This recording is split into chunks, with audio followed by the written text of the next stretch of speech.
Welcome to Trailblazers and Titans with your host, Dr. Keith Haney.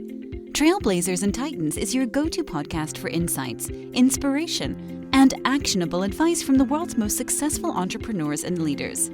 Each episode features in-depth interviews with industry pioneers, innovative thinkers, and business moguls who share their journeys, challenges, and strategies for success. Whether you're an aspiring entrepreneur, a seasoned leader, or someone looking to make a significant impact, this podcast provides the tools and motivation to blaze your trail and become a titan in your field. Tune in to learn, grow, and transform your vision into reality. Welcome to Trailblazers and Titans, a podcast where we uncover the stories and strategies behind today's most influential leaders. I am your host, Keith Haney. Today we're joined by Scott Alldridge, a nationally recognized cybersecurity leader with over 30 years of experience helping organizations reduce digital risk and operational excellence.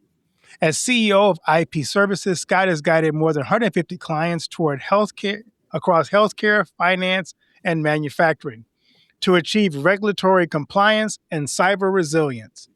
He's also a co-founder of the IT Process Institute and creator of a widely adapted Visible Ops methodology, which has sold over 400,000 copies.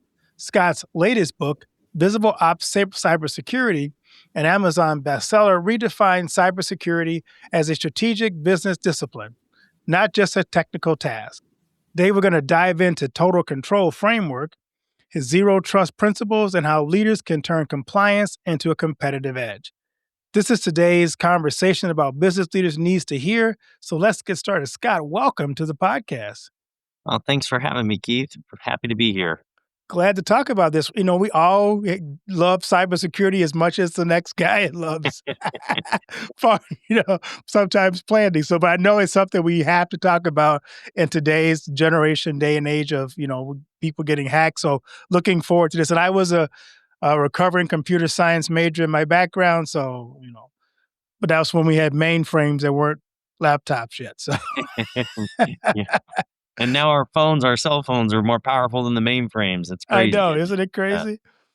So I'm going to ask you my favorite question, Scott. What's the best piece of advice you ever received? Best piece of advice that I ever received was somebody telling me that I needed to think about the bigger picture of life, and I needed to contemplate if God had a plan for my life and what I'm going to do about it. And the best advice I had was that I commit myself to having a personal Savior, Jesus Christ, and following Him and making Him the number one priority in my life. So that's the best advice and the biggest thing I've ever done in my life. As you think about that advice, it's always interesting because it shapes so much that we do. How has that shaped how you work in the field that you're in? Yeah, and kind of being almost more in the sciences, there's I think a lot of kind of pervasive thought that everything comes and is based in the reality of science, and not getting into any apologetics here or anything, but I think it becomes clear the more you know, the more you don't know, and the more you learn that there has to be a beginning of the beginning, no matter what you believe. And so it's been really interesting as that's come up in different ways. But the big thing really is trying to live by what I would call biblical principles, and the golden rule, right? We do unto others as we'd have them do unto us. Some people make the point that's not actually quoted in scripture in that way, and I think that's true. But the principle is certainly there. And so I think that becomes a guiding light, if you will, a guiding force in your life, that you try to live by those biblical principles the best that you can. We're all flawed, that's for sure. And so we do our best, and we're thankful that we have a Redeemer and a Savior. So didn't mean to preach. That wasn't my goal here today, but you asked the question, and I'm just giving the honest answer. I love that. So let's talk about Visible Ops Cybersecurity. It's become an Amazon bestseller. What inspired you to write this book, and what gap were you trying to fill in writing this book? Yeah, that's a great question. I also would note, Keith, I've been listening to your podcast a little bit. I tell your followers to go like it and follow and give it 5 stars because you got some really good topics and good guests, and I've enjoyed listening to several of the episodes.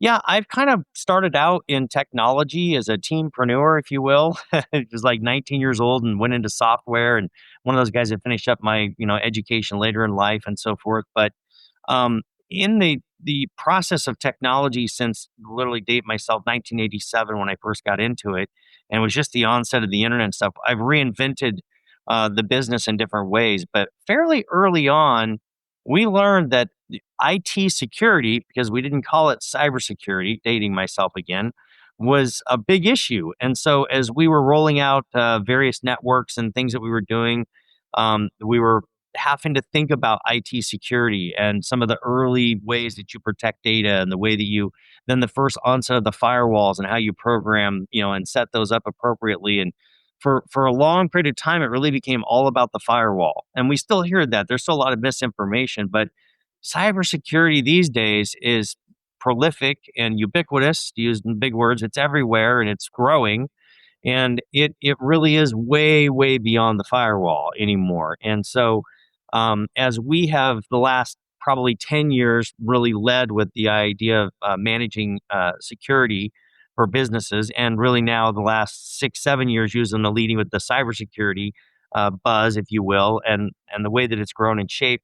There are so many businesses that are being attacked nowadays. It's no longer the big companies that used to be worried about because they think they had valuable stuff. It's, small to medium businesses. You can be a 100 employee business and you're just as much a target as the big guys are these days. So that was a concern. And then there's some things that we had done along the way over my career of 25 years or so, really almost 30, that we cared about certain processes and kind of learned that if you follow certain IT processes, it actually becomes kind of an ultimate backstop to your cybersecurity. So we cared about documenting things, believe that configurations, the way things are configured, and knowing that they're in secure, well-known, secure working configurations. Not to repeat myself, that's really important. And then from there, one of the things we looked at some of the studies, and they're saying that 70 to 80% of all IT failure issues, downtime, was correlated to unauthorized, untested, unapproved change.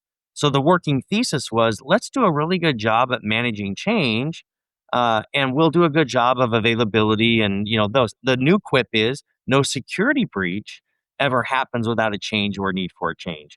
So as I fast forward to my book now, the first three chapters of my book, number one is, let's start with leadership. You got to practice what you preach. You got to care about it. You got to be able to have the conversation with your executive team or your board. That means you got to have budget for it. It's got to be a priority. Number two, you need to have a philosophy, and what is that philosophy? Is it going to be a security first philosophy? Are we going to make a priority of security in all the things that we build and do, or as we configure things? And then, do we care about IT processes? And then the third chapter is the efficacy of IT processes, how they still are effective and how they relate to security. Then I get into zero trust in the rest of the book. I dive into more the methodology of the buzz of, and we've been doing zero trust for 4 or 5 years, pretty, kind of leading with that verbiage and that vernacular. Over the last 2 years, it's really become very popular, this idea of zero trust. And happy to get into that more in a second. I was thinking about, as you were talking about this, it's funny to me because there are so many misconceptions about cybersecurity. Um, and I think the number one thing is it's always about your password. If you give a good password, then you don't have to worry about cybersecurity. So what are some myths that, as you're working with people, get people in trouble when it comes to cybersecurity? Yeah, really good question. The strength of passwords used to be the thing. And it's so funny because we still hear about stories where, passwords are the crazy. I was thinking about the heist, I believe, at the Louvre. I was reading an article and they drilled down, and apparently the password was like Louvre 123 or something like that to their security camera system. Crazy. So passwords do matter, but it's gone far beyond that. Having a strong password is not enough anymore. They have the ability to do man-in-the-middle attacks or basically hijack a browser and capture your keystrokes. There's lots of methods that the threat actors use to be able to hijack and get their hands on passwords, if they are even strong passwords. And then there's brute force attackers that'll use algorithms to just run through all of the symbols and characters, and over a period of time, they can hack your password. So we have to move to an MFA, which we've probably heard of, multi-factor authentication. This is where, we're logging into our Amazon site and we have to get a code. and it's being sent to us by email or typically by SMS text. We're now moving beyond that to where that's not really good enough because they're getting good to learn how to hack your SMS text or your phone to be able to intercept your codes, or they'll hack your email first where you're sending your code and then they'll know that they've got your code. We call this centralized authentication. So you're saying you're sending in, one request to access something, and a central site is giving you the code. What we want to move to is decentralized. And so that's where we're getting to. Some of your listeners may be using it's where we've got the app on the phone, right? Amazon and all the sites, they have that capability, although it's a bit of a pain to set up and make it work. But you've got to go through the steps, and it's worth downloading the app and have an authenticator app, because now it's now not only sending you a part of basically a crypto key that's on the server or on the base where the primary point of authentication is sending you, but then your app is actually saying, yes, that's a good, and has the other part of the key and it's matching the crypto key. And then it keeps a constant communication, a ping, if you will, knowing that the right authorized user is accessing the right stuff at the right time. And one of the reasons this is important for businesses is because we still know that about 70% of all breaches from the threat actors start with the end user and their email or some kind of phishing or phishing attack, which means they're trying to fool you into clicking on a bad website, click on something on an email and an attachment, all the things that we hear we aren't supposed to do. Yet, our human nature of curiosity, people still do it way too regularly. And that's how it starts a lot of times. Some of the worst breaches, they start just like that. It's funny. I get an email every day from my supposedly my boss saying, "Hey, I'm trapped overseas. Could you give me an Amazon gift card?"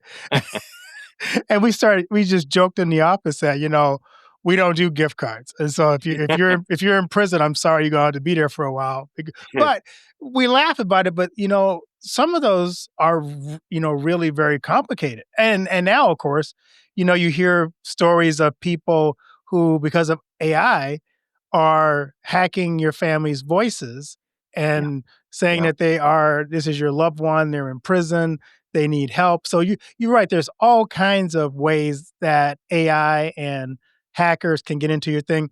Tell us about, we're going to get into something more about your book, but I'm curious what your thoughts are when a company gets hacked and what the person who's hacked them is saying, give me X number of dollars in crypto and I'll release your information. Kind of tell us, I'm sure you've worked with that kind of a situation as well. Yeah, so we've been brought in, ex post facto of a breach or whatever, and sometimes to clean up the mess or work with certain department. We have a couple of groups that work red teams to come in, and we'll work tangent with them. We're on the proactive defensive side of the cybersecurity face, but we do get pulled in, and typically, exactly right. They want crypto because they don't want to trace it. Of course, it's untraceable compared to what U.S. or a bank transfer might be. But I think I'd start with the story, really thinking about a particular client that we know of that basically got breached, and in the breach they basically sent them to their call center to be able to settle it up. Because they're that sophisticated. And so a few months ago, I was on a lab system. We were on the dark web, which you don't ever want to be, just messing around with some stuff, and it's called the Tor browser. There's some other special browsers that you can use to get at the dark web, and all the bad stuff they say that's on there, it's so true. But an ad popped up, and it said, join our ransomware franchise today for $299. Just like an ad, like you're gonna buy a pair of shoes for a good deal. And what it basically was explaining is that you can join up. They'll give you a toolkit. So if you're a smart middle schooler or high schooler, and you really want to dabble, or a college student, or anybody that just wants to do nefarious stuff and wants to go hack, they have all these toolkits that you can use. And then they basically said, if you get stuck or you get only partially in or you need help, we'll escalate to one of our ransomware experts and they'll help you do the breach and then do the ransomware. And you can use our call center and our transferring services to be able to settle up. That's how bad it's gotten out there. So that, they of course want to settle in crypto so they're not falling US dollars, as you were talking about. But there literally are ransomware franchises that exist. That's a real thing. Wow. So let's talk about your book. Your book introduces a total control framework. Can you walk us through the core principles and how it differs from traditional cybersecurity? Yeah. And I touched on this a little bit earlier right out of the gate, but it really comes back to the total control. really is what we developed over about 16, 17 years in onset of our business. And really, how do we develop quality control for IT? And of course, that applies to your IT security and cybersecurity. You want to have a quality system. And so we started to look at what are the key ingredients and what truly is a best practice proven by science, not by belief. We believe this is a good way to do it. We like to look at the science and run the run the regression analysis and all those things. So we've been involved in some research through our IT Process Institute, which is a division of our company and kind of our R&D, if you will. And really it's about managing by fact and not by belief, as I was saying. You're using certain things. So we rely on ITIL, the IT Infrastructure Library, as really a framework of how you basically deliver IT services. And then we marry on some of the better practices around that. It's not a whole lot different than in manufacturing. They've had QA and the Deming wheel and all these things in manufacturing processes to drive quality.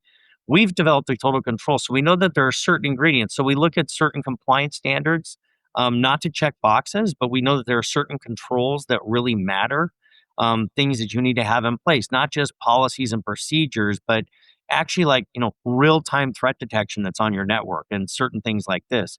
So you put all of those pieces together, if you will, that kind of makes up this big wheel in our construct that we've developed. We actually have a marketing thing that kind of explains it that way. And it's got all of these different elements of these various pieces that make up quality or drive quality, so that the outcome is quality and security. So that's really what the total control system is about. We've been practicing that for, again, 16, 17 years, using that model as kind of our intellectual property, knowing just the right amount of, butter and sugar to put in a really good chocolate chip cookie, hopefully a really safe chocolate chip cookie. Right. Yeah. So tell us how you integrate the zero trust principles into the total control. Yeah, so the zero trust, as my book gets into, and really in some ways I've given away, our secret sauce through the book, because it really is the way we eat our own dog food. I mean, we really do, practice and follow the principles of the Visible Ops Cybersecurity book that I released. But the zero trust is very interesting. It's a very simple concept. It's very common sense, and I like to explain it like this. Zero trust is a little bit of the old accounting days when you roll out an accounting piece of software. Even these days, you're only going to give people access to those modules that they need to have access. Your payroll person's maybe not going to have access to your accounts payable. Accounts payable doesn't necessarily need access to accounts receivable. So you're only letting them access. They're all not going to need to touch the general ledger. Maybe only the accountant is. So you're keeping people controlled within that environment. Another way I like to explain it is you show up to a hotel, you pull in the parking lot, immediately there's probably 3 cameras watching you. You walk into the lobby, there's more cameras and maybe a security guard. So you're being watched until you're authenticated. You go to the counter. You then give them a driver's license and a credit card, and they check you in and they give you a key card. That key card doesn't let you access everything in the hotel. You may be able to get into your room, of course, but not other people's rooms. You go in the maintenance room, maybe the workout exercise area, lounge that you can do or sometimes have accessibility to. So they're really controlling you for a point in time, and they know you're going to be there 2 nights, 3 nights, whatever it is, and then your, of course, access will expire. That really is what we like to do all the way out to the edge of a network, is the way I like to explain it. That really is zero trust. We're only giving you access to those things on the network in terms of your applications and systems that you need to have access, and sometimes for a point in time. And so we're using a thing we call micro-segmentation to be able to do that. And a lot of people use network segmentation to protect parts of the network from other parts of the network. But to do the micro really gets down to that detail layer, almost like the individual hotel room or the individual thing that you would access specifically. Again, you're not going to be able to access the back office. There's a lot of things you can't do with that key card. So that's kind of what really zero trust in it gets about. It's that kind of thinking around all of the systems, from the very core systems that you're using to the edge, even your mobile devices. We're only allowing them to access things that they should access for what they need access to. And what this does, it reduces your attack surface, as we call it in cybersecurity. So the threat actors don't really see or have a lot of opportunity or a lot of things to go attack, because it's not really available. It's all being segmented and protected and impenetrable because we're using special technology to protect it. So that's kind of a general idea. Zero trust at a high level actually breaks it down into 7 pillars, is the way zero trust works. It starts with really good identity and access management, as we talked about before, right? MFA and advanced MFA through, even applications and authenticators. And then it goes again all the way through different elements in your network to, having good active detection, threat detection on all of your systems and your network, and monitoring all of those things with the right, security monitor, having certain things like data loss prevention, which basically is looking to make sure on your network that people aren't taking things off your network that they shouldn't be. They're controlled in the zero trust environment. So you're not going to have an employee upload a bunch of stuff to a Google Drive that's not safe, for example. Those kinds of things all become elements that feed into the 7 layers of zero trust. So that's really the whole concept of zero trust. It reminds me of my favorite movie, Now You See It, where they're trying to break into and steal something, and because you can't take metal into a certain section of the building, they have to find a way to get this card through the metal detectors because the guards are always watching. So I like that. And if you're doing that in your company, then I'm curious, do you also recommend that you cycle out even the access on a periodic basis? So that you don't have a system that's been online for too long that passwords don't change and the access doesn't change, also add level of security? Yeah, and of course, we're moving towards, in a lot of cases, the passwordless, log on, where you're getting a code each time. You don't even need a password to do it because it's fully authenticating it, as we were kind of talking about before. But yeah, the constant changing of things, and that's really important that you do it in a very concerted way, because again, change can also kill access and productivity to a network. But yeah, you do want to make sure that you're keeping your systems up to date, that you don't have users that are no longer accessing to the system still sitting there in your system. All of these can become potential gaps or areas where the threat actors can use that. Think of the MGM. And this is the other thing about small businesses, down to that the threat actors are coming after. No size is too small. The MGM, we all heard about that one, where they got, this was a couple of years ago.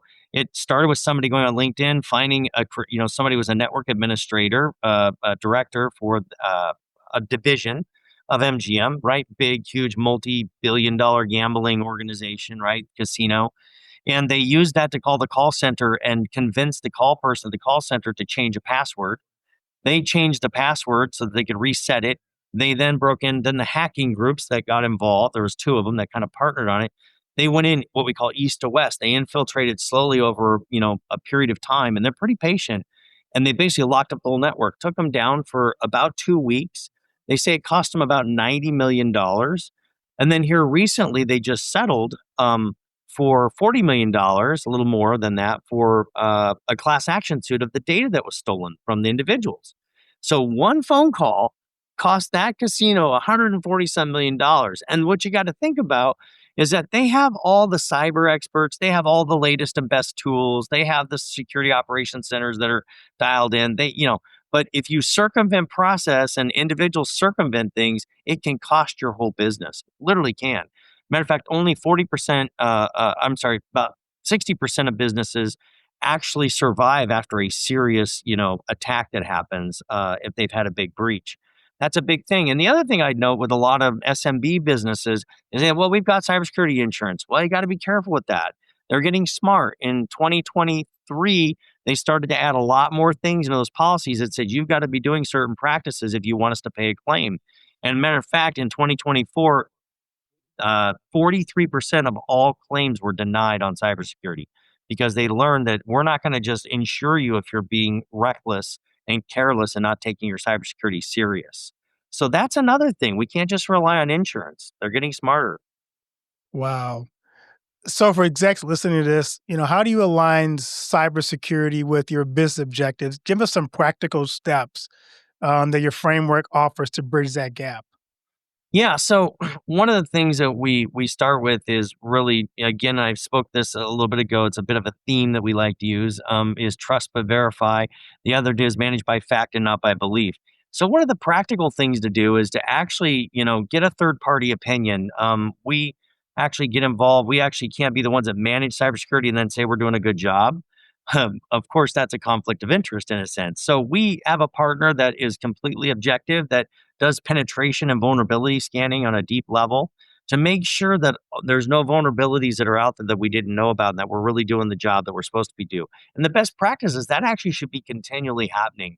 No longer once a year, they used to say, do a test, once a year, check your vulnerabilities, then it's once a quarter. Then they said, well, every once in a while when there's a big change. Now they're just saying continual pen and vulnerability scanning is a really best practice to be able to do. So that's a practical thing that you can do to see where you're at. And then, of course, then you can work with your internal teams if you find those gaps to get them plugged and corrected and enhanced, get your posture in place. Or if you're using some kind of a provider or a consultant, you can make sure that those are being taken care of as well. So that's one of the practical things that you can do is really starting with an assessment, and then of course going and asking yourself the right questions around insurance. There are lots of great assessments out there. They'll tell you, hey, if we've got these things in place, likelihood of insurance paying is 70, 80%. You know, versus we don't have any of them in place and they wouldn't pay a claim. So it's kind of good to know before the actual breach would actually happen and you might need to make a claim. So, but there's a lot of practical things that you need to do. It's layers. That's really what zero trust becomes about. You really have to think about all of the layers that you need to add to have a really good cybersecurity posture. And you really can't skip them. You've got to cover all the bases these days because, again, as AI comes on and not only just deep fakes and all that kind of stuff, but just using AI to breach in, they're so patient. They'll start to watch emails. And matter of fact, we had a customer in California that we brought in to correct some stuff. They had an admin put a new printer in the accounting office, and he left the administrator, the IT administrator, left the password as password 123 when he set up the printer. They used that to breach into the network, and then they watched for about 3 months, and they saw how the CEO was communicating with the CFO. They wrote and authored an email that they spoofed that was from the CEO to the CFO to transfer $350,000 to one of their vendor accounts that had changed. Sure enough, he thought it was legitimate because they are able to behave the AI, in tone and structure and writing. It was so believable that he didn't even think about it not being a legitimate email. Matter of fact, they a few months later had to merge with another finance company because it was so damaging to their business, their credibility. So this stuff's real, and you got to keep in mind certain organizations have compliance and they have requirements that they have to disclose breaches. Finance companies do, certain governmental agencies, hospitals with HIPAA, but typical private businesses, they don't have to disclose always. Only 1 in 7 breaches gets told about. So everyone we're hearing about in the news and all that, there's 6 others that have happened. Wow. So if you're hearing this and you go, wow, I got to take this cybersecurity thing serious, how do you move as an executive to a security first mindset without creating fear and resistance among your employees?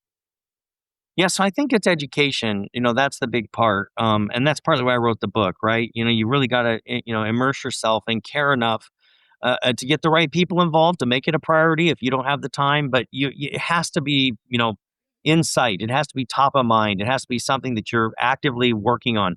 Also, you have to think a little bit. IT gets a little bit bad things. It's often over budget, not on time when you do IT projects or whatever, even software. But this idea that it's just a big expense and it doesn't really mean anything. And so it's out of sight, out of mind. We have to think about, cybersecurity as really a revenue protector. It really is a revenue assurance program. You're keeping your reputation at bay. You're able to keep the revenue. You're not paying out bad guys or bad actors. You're able to, continue productivity in the business because if a breach happens, it distracts everybody and it puts, shuts down the business or pauses work for a period of time. You really got to look at it, the cost center of what a breach really does to an organization. So it really is revenue protection. It's not really a it's not really an expense or an IT expense or cybersecurity.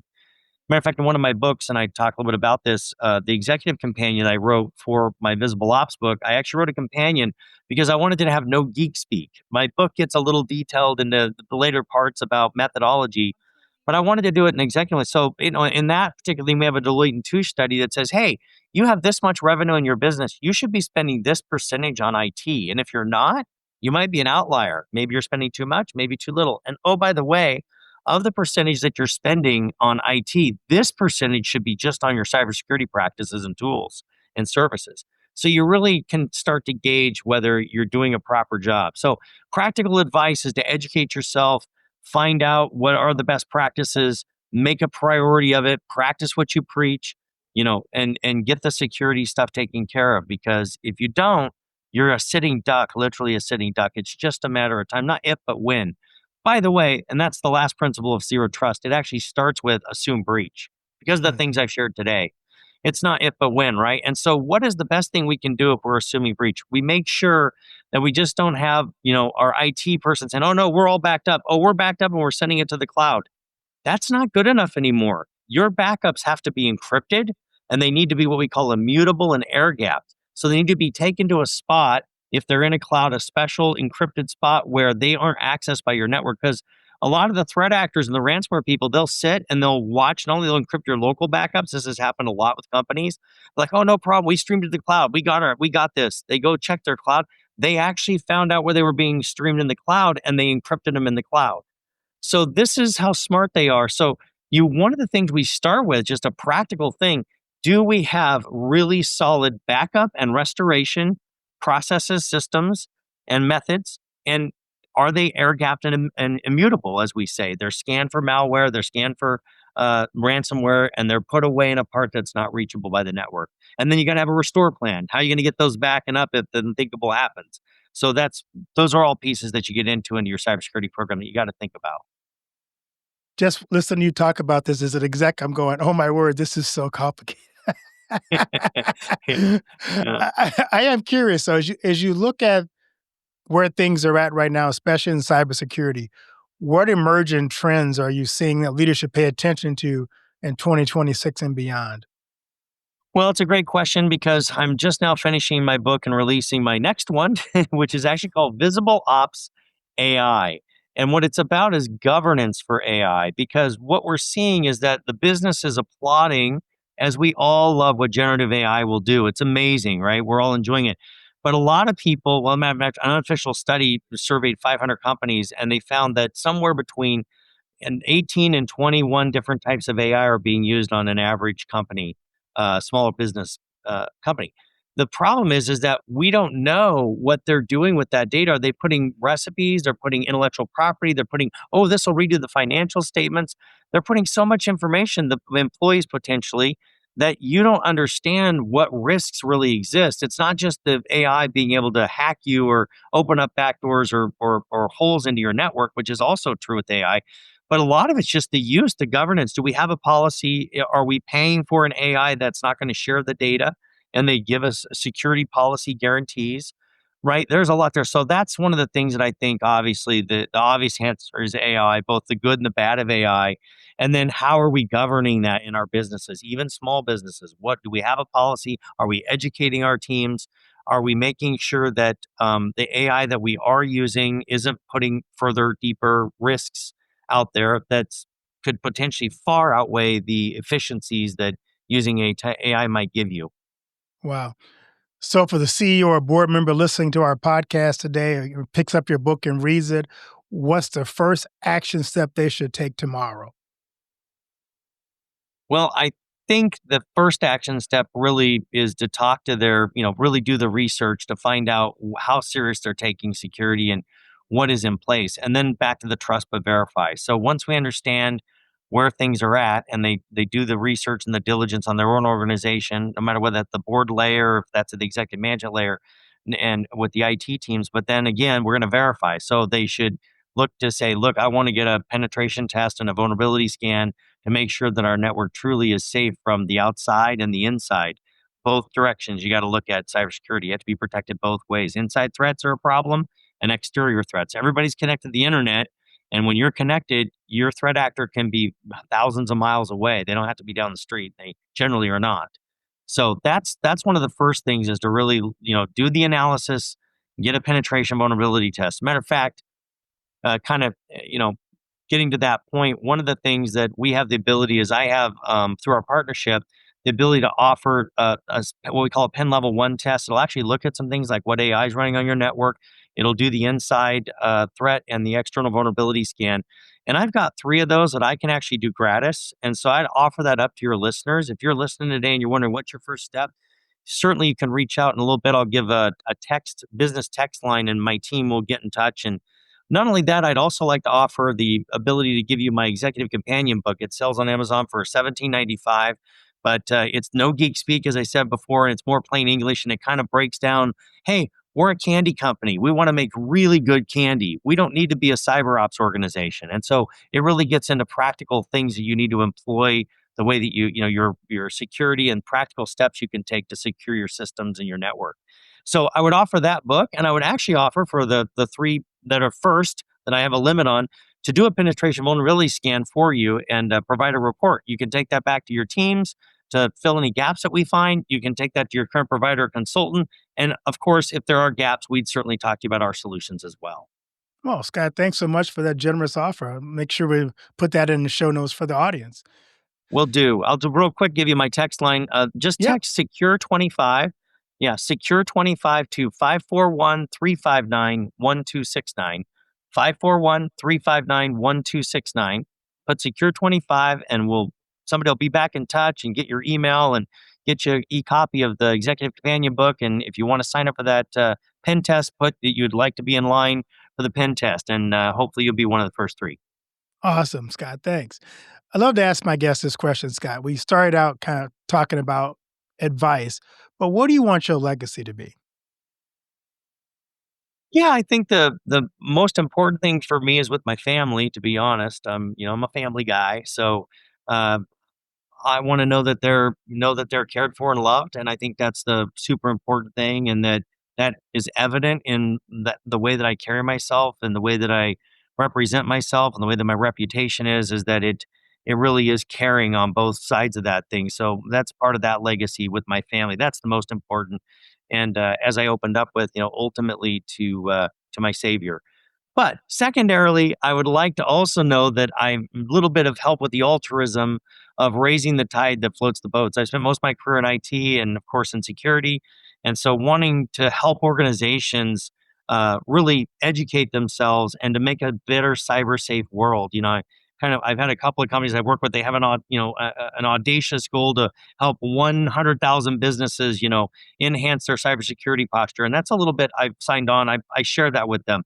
Love to know that I've got hundreds of businesses that my information is creating awareness and helping them be a more cyber safe business. Wow, awesome. So, Scott, also on the podcast, we have a new thing, and that's a surprise question. Pick a number between 1 and 10 for your surprise question. Oh boy, let's go with 7. All right. Ooh, what is your greatest regret? Oh, that's a good one. My greatest regret is probably that. Man, that's a tough one. I'd say probably my greatest regret is a business that I kind of opportunity that I got pulled into that I didn't do proper due diligence on, and I didn't really think it out. I was thinking all about the positives and not really thinking about the due diligence and the negatives, and it cost me a lot of money. And it's several years ago now. I've recovered. We're okay, but that was no fun, and I regret not doing better due diligence on that, being smarter about that, and not just being taken in with all the positives and asking the right questions. So that would be my biggest regret, I think. It was a big blow back at the time. Yeah, I can imagine. Where can people find you, Scott, and learn more about you, your company, and also where it can find your wonderful books? Yeah. So the easiest place is my author website, which is www.scottalldridge.com. That's SCOTTALL, two L's, DRIDGE. And maybe you'll include that in the notes. But if they go to my author website, it's got links to my companies, my articles, the book links you can order on there, and also a form you can fill out if you want to get in touch with me. Awesome. Scott, thank you so much for sharing your story, your incredible insights about how cybersecurity can transform a technical challenge into a strategic advantage. Your expertise and practical frameworks are game changers for leaders and navigating today's digital landscape. For our listeners, be sure to check out Scott's book, Visible Ops Cybersecurity, and learn more about his work at IP Services. Links are going to be in the show notes. If you enjoyed this episode, don't forget to subscribe, rate, and share Trailblazing Titans with your network. Until next time, keep blazing trails and keep leading with purpose. Thanks again, Scott, for being a guest on the show. Thank you.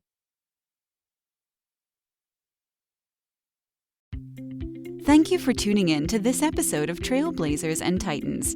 If you enjoyed our conversation and found value in the insights shared, please subscribe to our podcast and leave us a review. Your feedback helps us reach more listeners and continue bringing you the stories of the world's most inspiring leaders. Don't forget to follow us on social media for updates and exclusive content. Join our community of Trailblazers and Titans, and let's continue to learn, grow, and transform our visions into reality together. Until next time, keep blazing your trail and striving for greatness.